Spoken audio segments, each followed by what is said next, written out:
ايه اللي مزعلك يا علي؟ مالك؟ احنا جايين هنا كسر الكباب. ايوه يا علي، يعني انت عايز ايه الوقت؟ عاوز الراجل اللي ما يقدم المشاهير، انا مش مشهور زيهم. يعني انت عايز حد يقدم لك ويرفع الملوخيه كده والشغل ده؟ بالظبط، هو ده اللي انا عاوزه. من عيني، يحضر حالا.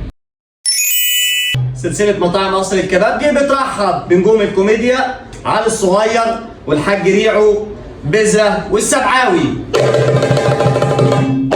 قصر الكبابجي بيتشرف بخدمة حضراتكم ودايما منورين قصر الكبابجي.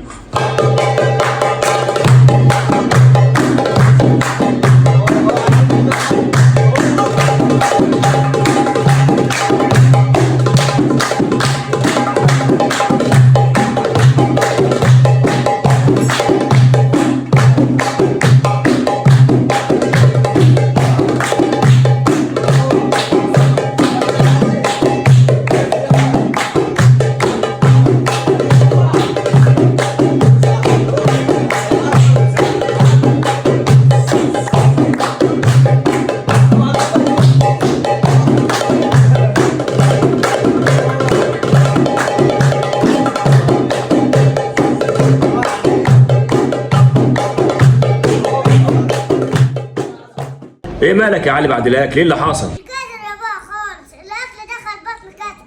لا الف سلامه، وخد التجيله بقى، امسك دي. وده كمان مش قادر. اشرب بس يا علي، اشرب، توكل على الله. هو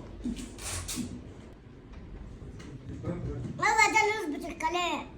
قصر الكبابجي رقم 1 في الشرق الأوسط.